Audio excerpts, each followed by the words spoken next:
et bienvenue dans le podcast de la petite balle blanche. Le golf, c'est bien sûr une question de technique, de stratégie et de mental. Le golf, c'est aussi un sport et donc lié au physique, n'en déplaise à certains parfois.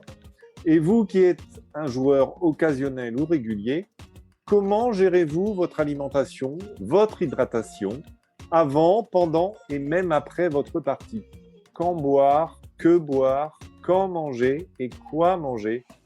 Pour répondre à ces questions que vous vous êtes sûrement déjà posées, nous recevons dans cet épisode Nadia Badaoui, docteur en pharmacie et diplômée en nutrition sportive et en micronutrition.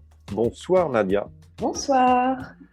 Pour accueillir notre invité, je serai accompagné d'Olivier Perron et Gurvan Boni. Bonjour messieurs. Bonjour, bonsoir. Bonjour à tous.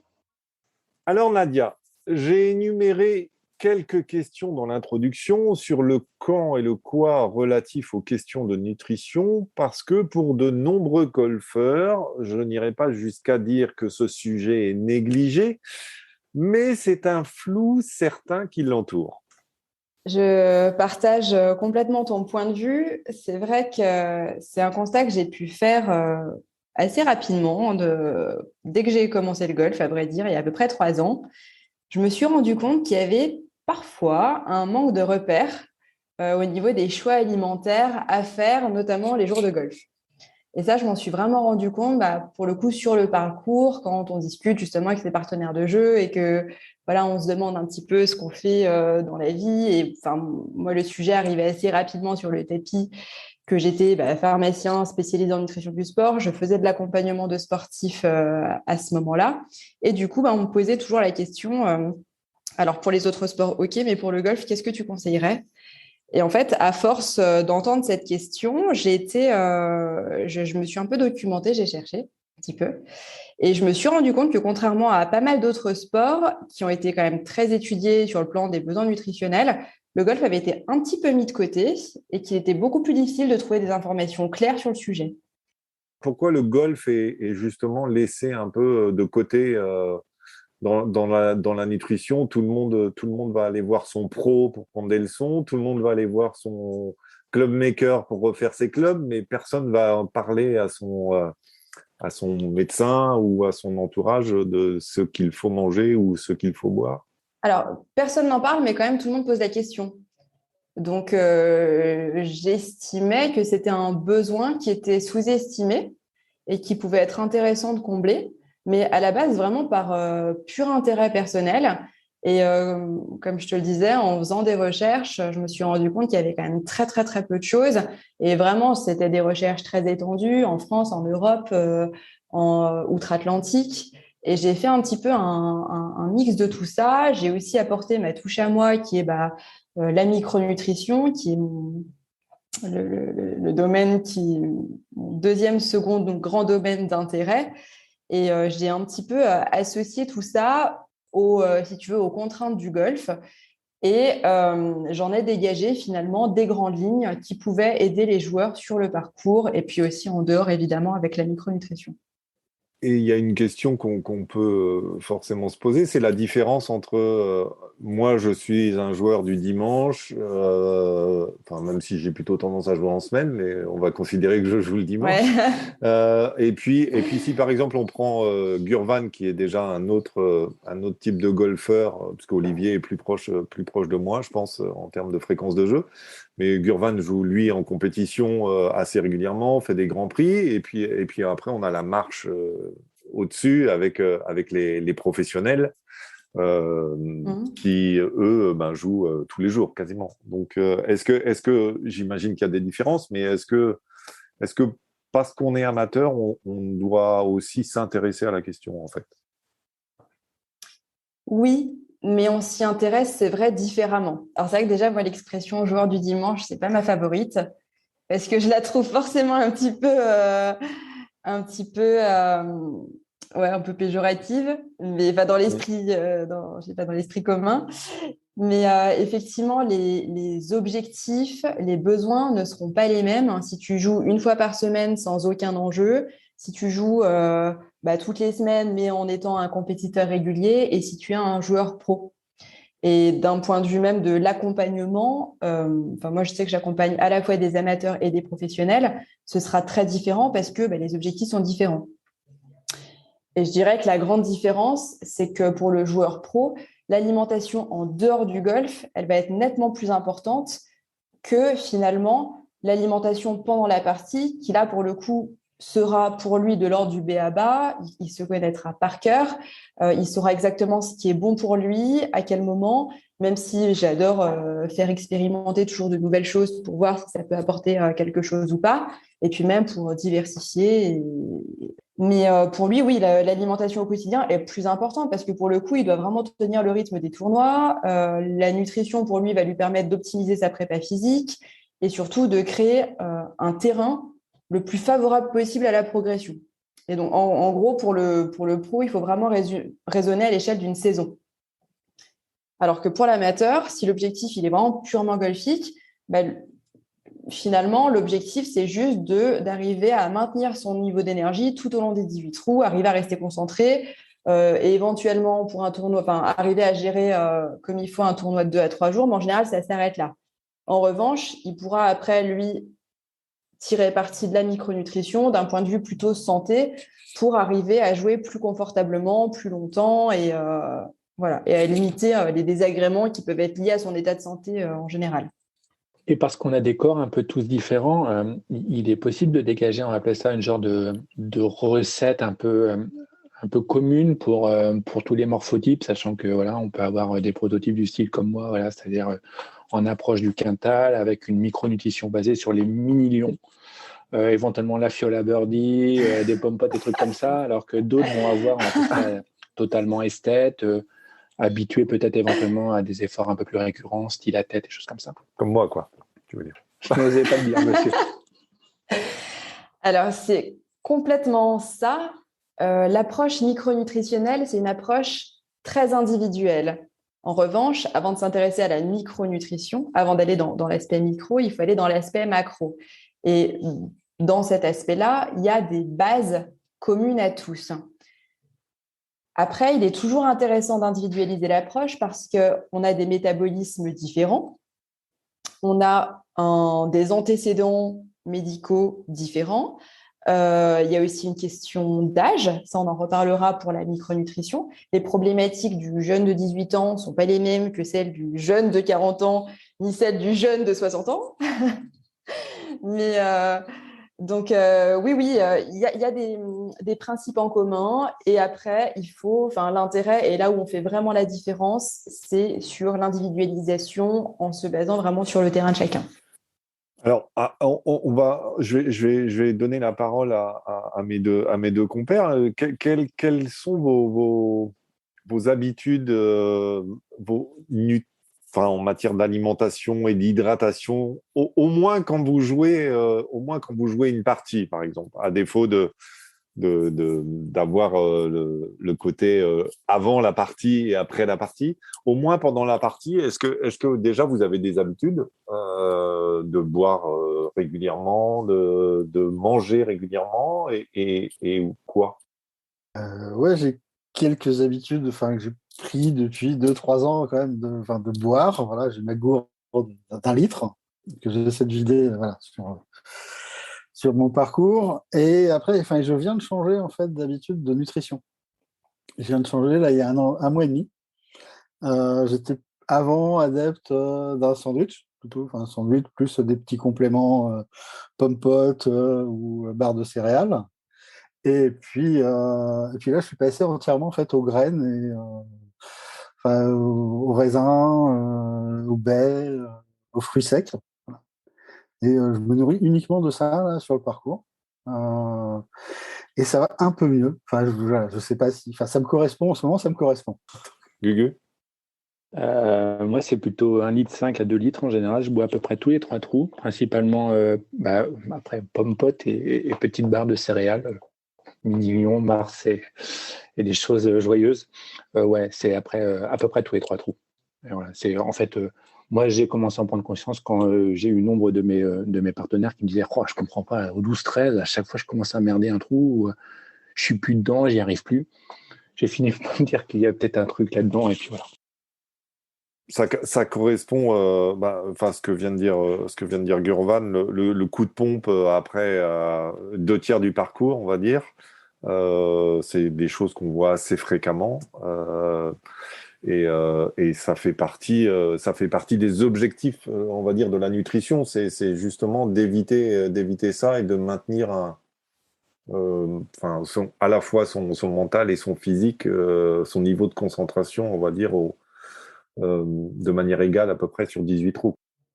Oui, ça pour le coup, c'est vraiment l'objectif en commun de tous les joueurs, quel que soit le niveau, quel que soit l'âge. S'il y en a un, c'est bien ça, c'est d'arriver à maintenir un niveau d'énergie qui soit à peu près constant pendant les 18 trous. Et l'énergie, on va le ressentir à la fois sur le plan physique et à la fois sur le plan cognitif, que ce soit la concentration, la vigilance, même le mental finalement, rester dans le jeu. Parce que quand on a un coup de fatigue comme ça peut aussi se ressentir sur la motivation. On peut avoir ce sentiment, cette impression de flancher. Et c'est justement dans ces moments-là qu'il ne faut absolument pas délaisser le côté nutritionnel. Mais d'un point de vue énergie, c'est vrai que le coup de barre, il faut toujours le devancer. Parce qu'une fois qu'il se déclare, entre le moment où vous allez consommer quelque chose pour vous rebooster et le moment où vous allez retrouver pleinement possession de vos moyens, il faut compter environ le temps de 3 trous. Où il y a toujours l'effet psychologique où on mange quelque chose, on a l'impression que vous avez le trou suivant, ça va mieux, mais en réalité, non, vous n'avez pas totalement retrouvé vos capacités. Et c'est pour ça qu'il faut absolument l'anticiper. Parce que quand on est amateur, on joue pour le plaisir et pour gagner. Quand on est pro, on joue pour le plaisir, pour gagner et pour gagner sa vie. Et là, pour le coup, chaque coup compte. Et on ne peut pas se permettre d'avoir ces 3 trous où justement on se sent un petit peu moins bien, moins assuré. Voilà. Ce qui amène logiquement à la question de la routine, ce que tout le monde ce que beaucoup vont avoir, parce il y en a beaucoup qui ont lu les articles d'Olivier, ils vont avoir sur le plan, sur le plan golfique, bien respecter sa routine avant chaque coup. Mais comme tu dis, si effectivement l'effet ne se fait sentir que au bout de 3 trous, il ne s'agit pas de commencer à manger au 9, quoi, parce que j'imagine que déjà ça n'arrivera qu'au 12, donc en admettant qu'on ait tenu les 9 premiers. Quelle routine on peut donner, même si j'imagine qu'elle est propre à chacun, mais il y a quand même quelques concepts à respecter. Ouais, alors déjà, il faut comprendre pourquoi il est essentiel à mon sens, de se créer une routine d'un point de vue nutritionnel. C'est vrai que c'est quelque chose qui passe souvent au dernier plan, mais pourtant, c'est très important. Après, les pros l'ont peut-être un peu plus cette tendance-là, à planifier à l'avance ce qui sera mangé et quand. Déjà parce que je pense que c'est à décharge mentalement. Du coup, ça permet de rester focalisé sur son jeu et surtout, ça permet de jamais être pris au dépourvu par une baisse d'énergie subite. Et je pense que le plus important, c'est de se créer sa propre routine. Alors, on peut commencer avec en appliquant des principes simples qui vont être applicables au plus grand nombre. Mais l'idée, c'est vraiment de se créer sa routine parce que finalement, en termes de rythme et en termes de type de collation, vraiment d'un joueur à l'autre, ça peut varier. Moi, je suis passée de joueurs qui mangeaient pas du tout pendant la partie à manger à tous les trous. Et au final, pour l'un comme pour l'autre, en fait, je leur montrais, et malgré tout, ils avaient quand même cette baisse d'énergie, le tremblement à différents moments de la partie. Mais en fait, finalement, c'est 2 exemples extrêmes à qui on peut facilement expliquer que, surtout pour la personne qui mange à tous les trous, manger tout le temps, ok, si tu veux, mais tu vois bien que ça ne t'empêche pas d'avoir un coup de barre à un moment donné de la partie. Donc, il y a la quantité, mais il y a aussi la qualité, il y a surtout aussi le moment auquel on mange. Parce que le golf, c'est quand même un effort qui est particulier dans le sens où la partie dure environ 4 heures et il y a vraiment un aspect chrono-nutritionnel qui est très important. Là, je parle que de nutrition, mais l'hydratation, c'est vraiment un sujet à part entière et c'est aussi important que la nutrition solide. Donc, c'est pas que je le néglige, c'est juste que c'est vraiment un sujet à part entière. Vas-y, Olivier. Quand je commence à travailler, à accompagner des jeunes, la question de la nutrition, elle vient nécessairement, et l'hydratation, parce que vient la question de la fatigue. En fait. Et j'ai des jeunes qui oublient en fait, de s'alimenter.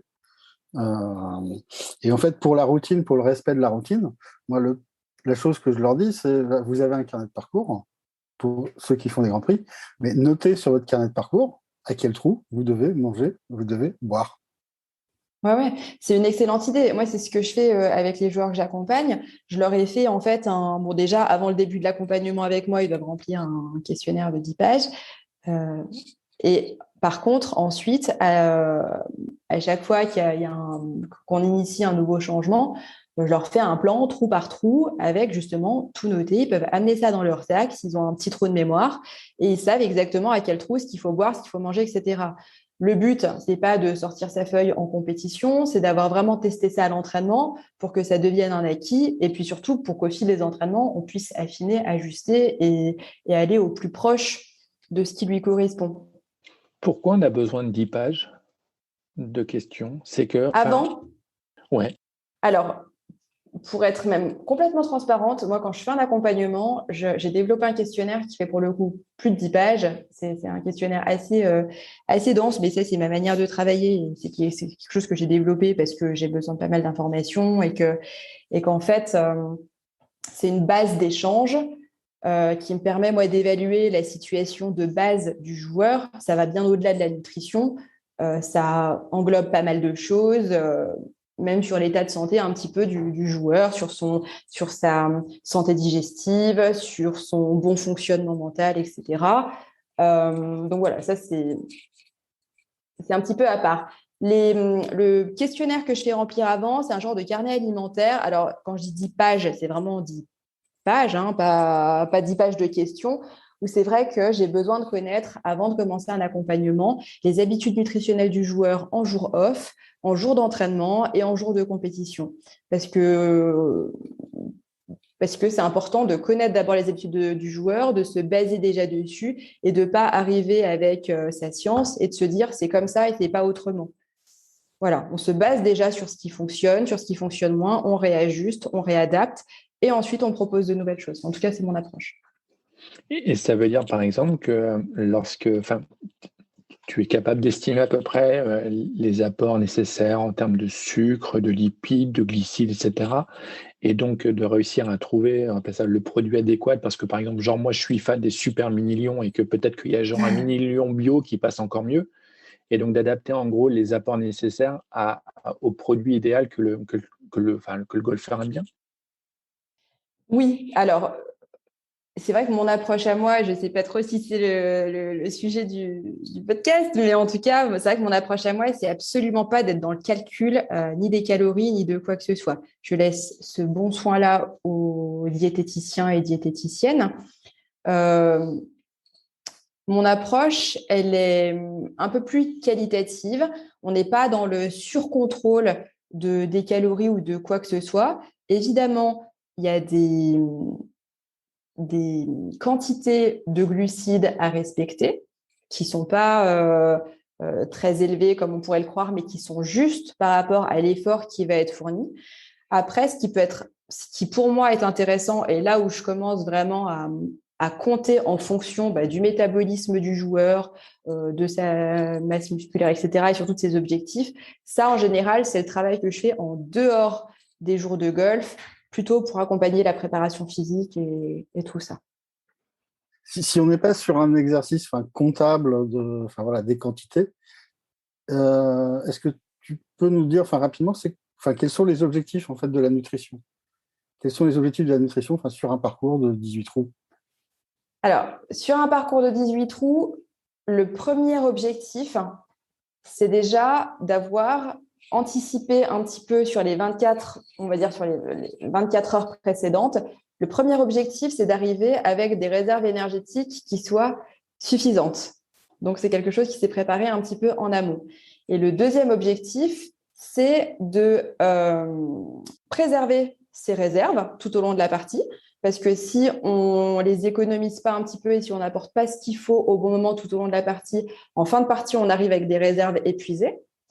Le deuxième objectif, c'est de ne pas faire le choix de collations qui peuvent être contre-productives, à savoir qui peuvent entraîner un coup de barre prématuré, parce que parfois, mal manger, c'est pire que de ne pas manger. Et c'est quoi mal manger? Alors, c'est vrai qu'en plus, j'aime pas dire mal manger. Mais Non, mais par exemple, le bon sandwich jambon, cornichon, fromage, tomate par rapport à la barre de céréales que prend Olivier, par exemple. Alors, il n'y en a pas forcément un qui est mieux que l'autre. Si je peux prendre par exemple l'exemple des mini-lions, qui est récurrent depuis le début de l'entretien. L'inconvénient de ce produit-là, parce qu'il incarne finalement ce qu'on retrouve très souvent sur les parcours et ce qu'on retrouve souvent dans les pro shops.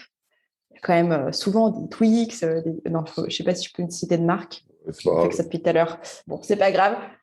Oui. J'en aurai plus à la fin du podcast. Merci. Voilà. L'inconvénient majeur de ce genre de produit-là, c'est la qualité des sucres qu'ils apportent. Et en fait, ce sont l'inconvénient d'avoir un apport de sucre simple, par exemple en début de partie. L'inconvénient est de risquer ce qu'on appelle derrière une hypoglycémie réactionnelle. C'est un grand mot qui veut juste dire qu'on mange un produit avec une grosse charge glycémique très sucrée qui va entraîner une augmentation rapide de la glycémie et qui, par la suite, va entraîner une baisse de la glycémie à un niveau inférieur à son état basal. Ce qui fait que pendant cette petite période, on est en état d'hypoglycémie réactionnelle, car elle arrive en réaction suite à cette surcharge glucidique qu'on a apportée. Et pendant cet état-là, c'est justement dans ce moment-là qu'on a ce coup de moins bien, qu'on tremblote, qu'on se sent un peu tout faible, qu'on n'est pas bien devant la balle. Voilà. Donc là, c'est typiquement, ça illustre le mauvais choix. Après, on peut très bien faire ce choix-là sur les 2-3 derniers trous. Parce qu'au final, ce qui se passe après, on s'en fiche un peu. Donc, le mini-lion, un conseil, Gurvan, réserve-le pour le dernier tiers de la partie, et je dirais même, allez, tu les prends à partir du trou numéro 15. Quand je suis arrivé au clubhouse, quoi. Et genre, par exemple, il peut y avoir quelques, on va appeler ça, parce que l'avantage du million ou des pommes-potes, des trucs comme ça, c'est que ça se met facilement dans le sac, ça va en général pas couler, donc il y a un aspect pratique évidemment. Et genre, il peut y avoir des petites barres du style, je sais pas, des granny ou des trucs comme ça qui permettent, on appelle ça, de réussir à manger bien et utile. Bien sûr, ouais. Il y en a. Alors, c'est vrai que sur le marché, on me demande souvent de conseiller des marques ou des choses comme ça. J'ai un peu du mal à trouver la barre parfaite. Parfois, c'est beaucoup trop sucré. Moi, ce que je peux recommander quand même, ce que j'aime bien, c'est de toujours choisir des barres.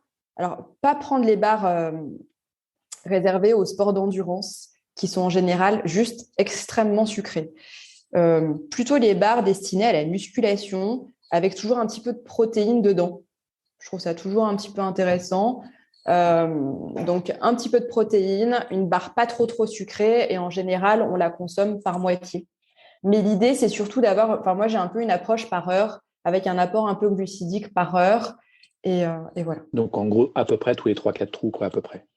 On peut complètement manger tous les 3 trous, c'est un bon rythme, mais pareil, c'est pas quelque chose qu'il faut nécessairement imposer. Il y en a qui se contenteront parfaitement parce qu'ils auront une super stratégie nutritionnelle avant, qui arriveront à manger que 3 fois pendant la partie, ça leur suffira. D'autres qui auront besoin de manger, et pour le coup, presque aussi pour une question de renfort mental, parce qu'il y a des joueurs qui mangent pour se renforcer. On sent que c'est mental pour le coup. Je ne sais pas si, Olivier, tu as déjà été confronté à ça, mais en fait, ils mangent à chaque fois parce qu'ils ont l'impression d'être plus forts après. C'est ce qu'on peut appeler une croyance aidante. Oui, complètement. Soit il y a une vraie réalité, soit c'est une croyance aidante, mais oui. Tant qu'elle est aidante... Ouais, je pense qu'elle peut être aidante d'un point de vue mental, mais parfois, quand justement on ne fait pas forcément les bons choix alimentaires, ça peut entraîner une contre-performance. En tout cas, ça peut être contre-productif. C'est pour ça que j'aime bien travailler avec les préparateurs mentaux, parce que c'est toujours intéressant de discuter. Et souvent, je pose la question à demander, mais attends, est-ce que c'est quelque chose que tu as entendu qu'il fallait manger à tous les trous, ou est-ce que c'est pour toi, parce que ça t'aide, parce que... Et souvent, c'est la réponse que j'ai, c'est oui, ça m'aide. Alors souvent, moi, quand il y a besoin de ce renfort-là, en général, j'essaye de le switcher avec l'hydratation. Parce que ça, pour le coup, ça peut être que bénéfique. Se dire, voilà, à chaque trou, parce que c'est quand même l'idée de boire à chaque trou si possible. Tous les 3 trous, comme toi, Gurvan, c'est bien. Après, si on peut faire encore un petit peu mieux à tous les trous, c'est top. Mais c'est pas obligatoire, mais c'est top.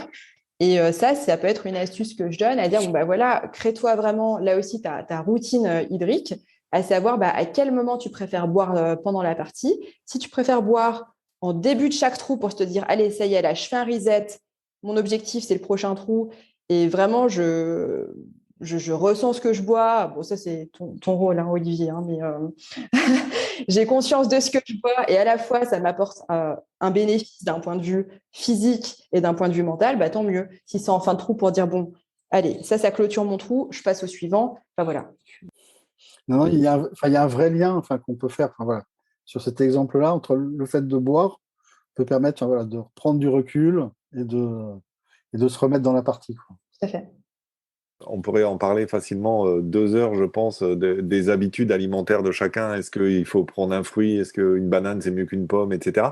Et on aura, je suis sûr, l'occasion de réinviter Nadia pour avoir des questions très pratiques, on va dire. Mais je repense juste à la question que j'ai posée à Olivier et Gurvan sur ce qu'ils buvaient et mangeaient. Et on avait Olivier qui, en gros, comptait 1 litre pour une partie, et Gurvan qui était plus sur 1,5 litre, 2. Alors, la question n'est pas de dire si c'est bien ou pas bien, mais est-ce qu'il y a un minimum? Oui, là, pour le coup, on peut partir sur quelque chose d'un peu plus universel. C'est effectivement la quantité, que la quantité d'eau, là, pour le coup, elle est corrélée à la dépense énergétique. Et même si on ne parle pas de calories pour le contrôle alimentaire, le golf est une activité physique. Ça, c'est les chiffres de la Fédé, en tout cas que j'avais retrouvé sur le site de la Fédé, que le golf, c'est une dépense calorique moyenne de 400 calories par heure. Et il faut considérer que pour chaque calorie dépensée, on devrait boire 1 millilitre d'eau. Donc, 400 calories par heure, 4 heures, 1600 calories, 1600 millilitres, 1,6 litre. Donc, c'est vrai qu'un litre, c'est un peu léger. 1,6 litre, c'est déjà juste le minimum pour arriver à compenser, en tout cas pour accompagner correctement l'activité physique que ça représente. Après, là, pour le coup, ça va aussi être très variable en fonction du poids du joueur, de sa masse grasse, parce que voilà, c'est adaptable, et aussi en fonction évidemment des conditions extérieures. En cas de forte chaleur, voilà, il faut adapter aussi. Un petit message au club de golf d'ailleurs. Pensez à mettre des points d'eau plus régulièrement sur vos parcours. C'est une chose qu'on voit par exemple en Suède, en gros au moins à mi-parcours si ce n'est pas 3 points d'eau sur le parcours. En France, j'en ai vu beaucoup de clubs de golf où si tu repasses pas par le clubhouse et le vestiaire, tu peux pas remplir ta bouteille d'eau, quoi. Et puis se trimballer avec 4 litres d'eau, voilà, c'est des choses qu'on n'a pas forcément toujours envie de faire. Tu as parlé à un moment en gros de la phase de préparation où il est temps de choisir les bons aliments probablement pour préparer la veille. Alors, est-ce que j'ai le droit de sortir le satané plat de pâtes qui est censé être magique, extraordinaire, etc. Voilà. Et alors après, pareil, donc si je joue par exemple à 8h un matin, à midi ou à 16h, comment est-ce qu'il faut que j'arrive à m'alimenter, rappeler ça pour la veille ou le repas du matin, pour réussir, si une fois de plus il y a une recette magique ou miracle ou quelque chose comme ça, mais pour réussir à optimiser, on va appeler ça une chance de performance. Alors, je pense que peu importe l'heure du départ le lendemain, le repas de la veille au soir peut être à peu près le même pour tout le monde. La plâtrée de pâtes du marathonien, elle n'est pas indispensable. En revanche, des glucides le soir, donc des pâtes si tu veux, la plâtrée, elle ne sert à rien. Mais oui, des pâtes sur le repas de la veille au soir et même des repas du petit-déj et du déjeuner de la veille. En fait, en résumé, les réserves d'énergie que tu vas avoir le jour de la partie, tu auras commencé à les constituer 24 heures à 48 heures avant la partie. Donc, c'est vrai que toute ton alimentation, 24 à 48 heures avant la partie, va servir à constituer tes réserves. Donc, à moins de courir un marathon entre-temps, qui ferait que tu les viderais, effectivement, avoir une alimentation plutôt glucidique la veille, c'est toujours intéressant. Donc, des pâtes, oui, mais jamais négliger l'apport de protéines, qui va être essentiel. Et éventuellement, pas éventuellement, non, des légumes aussi. Après, c'est vrai, la veille, évitez de consommer trop de fibres, surtout si vous avez un intestin sensible pour le lendemain matin. Donc, des pâtes, pas de problème, mais aussi des légumineuses si tu veux, pour varier un petit peu et pour enrichir un peu. Parce que les pâtes, c'est des glucides. Dans les légumineuses, tu as des glucides, plus des fibres, plus des protéines, et c'est un petit peu plus riche. Ou faire un mix des deux. Voilà. Et ensuite, pour le jour J, ce qui va compter, effectivement, l'heure de départ, elle est essentielle à prendre en compte. Et c'est vrai que le repas d'avant-partie ne sera pas le même si tu as un départ à 8h, à midi ou à 14h.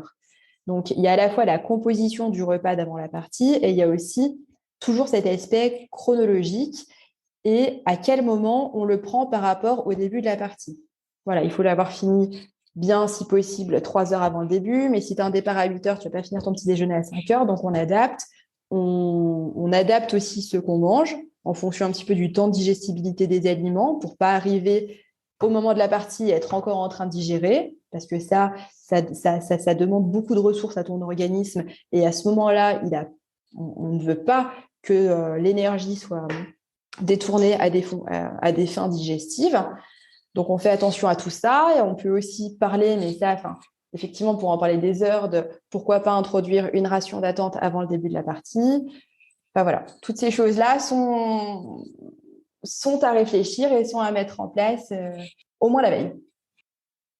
Alors, tu l'as évoqué déjà un petit peu, tu as parlé de micronutrition.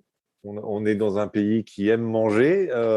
Micro-manger, c'est quoi micronutrition ? Alors, la micronutrition, c'est une discipline assez récente qui date à peu près des années 90 et qu'on appelle aussi la nutrition santé. Et c'est vrai que c'est une approche de la nutrition qui est assez intéressante parce que, comme pour la santé, on a un système de santé et une approche de la santé qui est quand même très curative, même si aujourd'hui, il y a vraiment il y a un énorme effort de prévention qui est fait et ça évolue énormément. Mais avec la micronutrition, on a vraiment une approche préventive et aussi curative. En gros, puisque je me disperse un petit peu, avec la micronutrition, on va s'intéresser aux terrains vulnérables qui peuvent favoriser l'apparition de perturbations de santé. Voilà. Parce qu'en gros, pour fonctionner correctement, notre organisme a besoin de 2 choses. D'apport énergétique, ça c'est le carburant, c'est le rôle des macronutriments, et donc de la nutrition, et de micronutriments qui, eux, ne vont pas fournir d'énergie, mais qui sont indispensables au bon fonctionnement des différents systèmes nerveux, digestifs, ostéo-articulaires. Donc, si on en apporte autant que notre corps en a besoin, on est en état d'équilibre et tout va bien. Mais après, dans la vie, il y a une multitude de situations où les besoins peuvent être ou augmentés ou modifiés.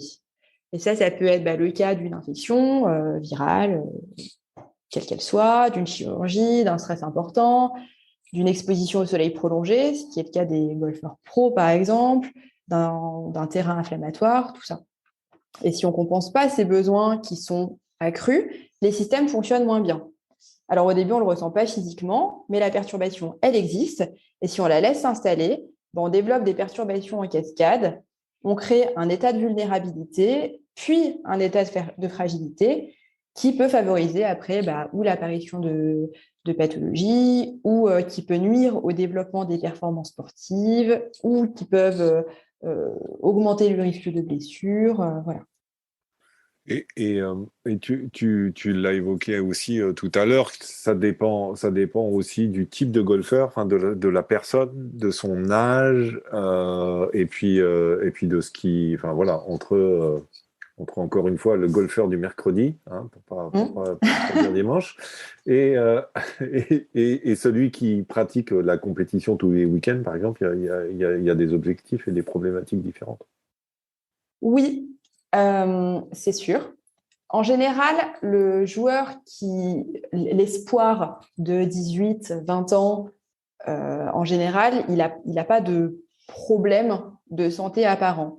Et en fait, l'approche micronutritionnelle, elle est faite ou bien pour résoudre un problème existant, enfin en tout cas moi dans ma pratique, ou bien pour, quand il n'y a pas de problème apparent, arriver à booster les performances. Donc chez le jeune, par exemple, le jeune espoir, lui en général déjà il n'a rien d'apparent, mais ça ne veut pas dire qu'il n'y a rien qui cloche. C'est juste que quand on est jeune, on a des très très bons systèmes de compensation et on peut manger tout ce qu'on veut et faire un petit peu n'importe quoi et avoir une hygiène de vie parfois décalée. On ne le ressentira pas tout de suite.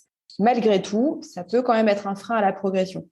Et quel type, dans ces cas-là, de produits un peu magiques on peut réussir à utiliser pour justement amener des micronutriments? Donc là, tu parles de compléments alimentaires, c'est ça? Ce qui permet, on va appeler ça, de limiter les effets d'une vie dissolue. Alors, bon, déjà, essayer de modifier certaines habitudes avant d'avoir une approche symptomatique, vraiment essayer de s'attaquer à la cause. Et dans un second temps, ça passe avant toute chose par la nutrition, parce que ça ne sert à rien d'acheter des compléments alimentaires et de prendre tout et n'importe quoi si déjà on n'a pas revu le contenu de l'assiette. La nutrition, ensuite, on peut avoir recours à des compléments alimentaires, mais pour ça, il faut qu'ils soient très bien choisis et surtout très bien adaptés aux besoins momentanés de la personne et en l'adaptant à ses antécédents, à son terrain, etc. Parce qu'il faut savoir que l'offre, elle est vraiment pléthorique et pour le coup, la qualité, la traçabilité, tout ça, c'est pas toujours au rendez-vous. Donc, prendre pour prendre, ça sert à rien.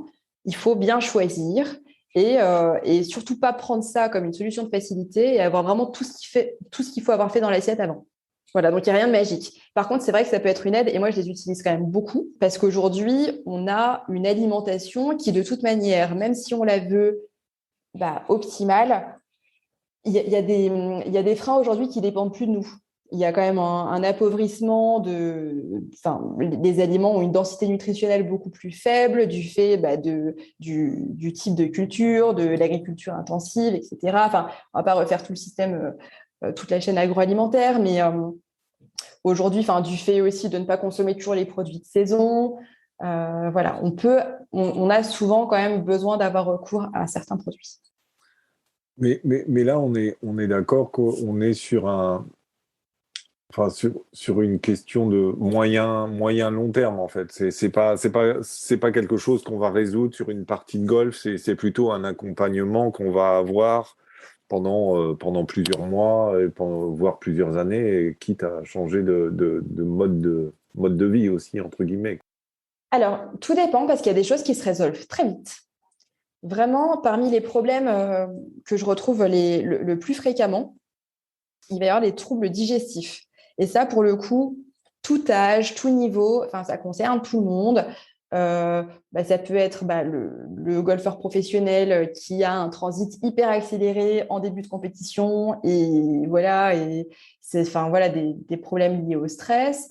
Ça peut être la joueuse je donne un âge au hasard, de 50-55 ans qui, dès qu'elle mange, est très ballonnée et du coup, quand elle va sur le parcours derrière, elle ressent un inconfort. Voilà, les troubles digestifs, c'est une des plaintes les plus fréquentes, ça concerne tout le monde et quand c'est bien traité, ça peut se résoudre assez rapidement. Donc, en fait, c'est pareil, on ne peut pas dire il faut un accompagnement de 6 mois, d'1 an, pas du tout. Ça dépend de chacun, ça dépend des besoins de chacun. Et les gens qui viennent te voir, toi, sur la question de la on va dire pour l'instant, ils ne savent pas forcément quand ils viennent voir si c'est une question de micronutrition ou de nutrition, on va dire. Ils viennent te voir parce qu'en fait, ils veulent changer certaines choses. Comment ça se passe entre eux j'imagine que si tu travailles avec des golfeurs professionnels, c'est effectivement pas du tout la même chose que celui qui est joueur occasionnel, même régulier. Est-ce que tu passes aussi par un questionnaire pour comprendre leurs habitudes et puis leurs manques, on va dire? Est-ce qu'il y a est-ce qu'il y a un bilan médical aussi? Alors, je ne peux pas utiliser le terme médical parce que je suis docteur en pharmacie et en fait, le but, c'est absolument pas de faire une consultation médicale. je pose les questions que j'estime être nécessaires pour établir un bilan. C'est un questionnaire que j'ai développé il y a beaucoup de temps. À la fin, il y a un compte-rendu sous forme de graphique, etc. Bon, ça, peu importe. Et contrairement à ce que tu peux penser, le questionnaire est quasiment le même pour l'amateur et pour le professionnel. Parce que pour le coup, quel que soit son niveau, il est toujours intéressant d'avoir une vision globale de la personne qu'on a en face de soi. La grosse différence dans les questionnaires entre les deux profils, ça va surtout concerner le rythme d'entraînement, etc. C'est des questions qui finalement ne vont même pas rentrer en ligne de compte sur le résultat final. Donc, non, parce qu'au final, un golfeur, qu'il soit professionnel ou amateur, ça reste un homme ou une femme, évidemment.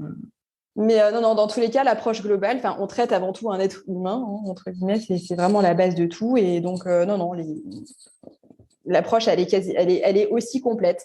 En revanche, les objectifs définis en fin de séance ne seront pas les mêmes et la prise en charge ne sera pas la même. Le bilan initial est quasiment le même. On est dans un pays, enfin, j'y suis pas, mais je suis originaire d'un pays qui aime bien manger, qui aime bien boire. Est-ce que la question de la nutrition, micronutrition, est-ce qu'elle est plus complexe à gérer, on va dire, avec des Français qu'avec avec d'autres nations? Et est-ce que notre culture culinaire, on va dire, est gourmande, on va dire, est facilement comprise par les gens avec lesquels tu peux travailler? La culture gastronomique qu'on a en France, ça ne peut être qu'une richesse. Donc, ça peut pas être un frein. Et les personnes qui viennent me voir, elles savent ce qu'elles veulent, elles savent quels objectifs elles veulent atteindre et elles savent quels moyens mettre en œuvre. Après, s'il y a bien une chose que je fais pas, c'est interdire des choses ou voilà, parce que ça ne sert à rien à part créer de la frustration. Ça n'a aucun intérêt, aucun intérêt. Et effectivement, l'amateur, pour le coup, qui veut juste réussir son tournoi ou sa partie, voilà, il aura, entre guillemets, un effort à faire vraiment sur la veille et puis le jour J. Donc, effectivement, il évitera peut-être l'entrecôte, les frites, le fondant au chocolat et la bière juste avant de jouer. Donc, ce sera juste un petit effort ponctuel. Le joueur qui se destine au haut niveau, il est dans une rigueur, dans une discipline et dans un état d'esprit qui fait qu'il sait que ça peut marquer la différence, que ça contribue à sa progression, et voilà. Et puis, il a évidemment des moments dans la semaine où il mange ce qu'il veut. Je sais pas, un canard qui est très riche en oméga 3, voilà, il y a quand même des bonnes choses qui peuvent aussi être bonnes pour la santé. Donc, je pense qu'il ne faut pas opposer nourriture bonne pour la progression, nutrition performance, je pense qu'il ne faut pas l'opposer à alimentation plaisir parce que c'est pas le cas. C'est juste un éclairage en fait pour savoir à partir de quel âge en fait les accompagnements peuvent commencer. Alors chacun fait ce qu'il veut, mais moi je prends pas en dessous de 14 ans parce que c'est comme ça. À partir de 14 ans, on est vraiment dans l'adolescence. Et voilà, plus jeune que j'ai, là, elle a 14 ans. Et en dessous, de toute manière, en dessous, de toute manière, c'est de l'éducation nutritionnelle. Donc, évidemment qu'on peut en faire si on veut. Mais à vrai dire, même à 14 ans, vu le niveau d'entraînement, on peut commencer à affiner ses choix, à faire de la pédagogie sur la planification, sur la mise en place des routines, sur les bons choix. Commencer à enseigner ça parce que finalement, plus on acquiert les réflexes tôt, plus on comprend pourquoi on fait les choses et plus en général, ça s'ancre beaucoup plus facilement et à l'âge adulte et à 18, 20 ans, ils seront déjà autonomes quand ils partiront aux États-Unis à l'université. Ils ne tomberont pas dans certains types d'excès alimentaires. Après, ce que j'aime bien en général, plutôt, c'est les approches un peu plus collectives où justement on donne des grandes lignes, des repères à tout le monde. Après, voilà, chacun fait comme il veut. Super. J'allais dire si le sujet vous intéresse. Non, parce que le sujet doit vous intéresser. Je ne peux que vous conseiller le livre écrit par Nadia, justement, Alimentation et micronutrition du golfeur, qui est aux éditions Solar.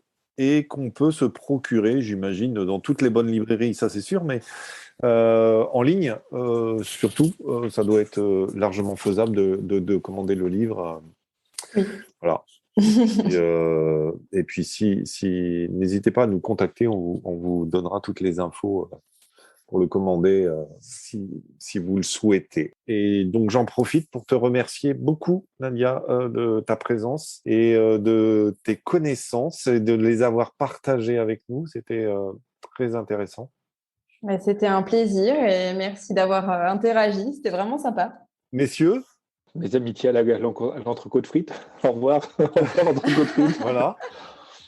Mais merci à vous de votre présence. Je fais un peu de teasing parce que pour une fois, on est tellement en avance que je peux même déjà vous annoncer le prochain épisode du podcast qui sera forcément... Ça rejoint un peu ce que disait Nadia, puisque c'est sur le « connais-toi toi-même » pour être un bon golfeur, et donc connais-toi toi-même aussi sur ce que tu manges, ce que tu bois, etc. Donc, mais même si là, ça sera plus autour de la question d'identité et de personnalité, on va dire, pour bien se comprendre.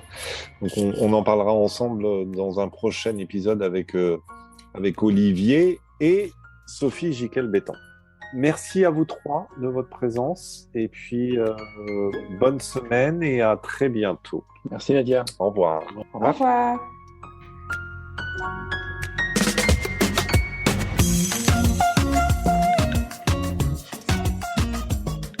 Merci à toutes et tous de votre écoute. Je tenais à créditer la musique utilisée dans ce podcast. Le titre est Anita Latina du groupe Le Gang. Vous pourrez retrouver toutes les informations concernant la musique et les prochains épisodes sur notre adresse lepodcastgolf.petiteballeblanche.com. À très bientôt.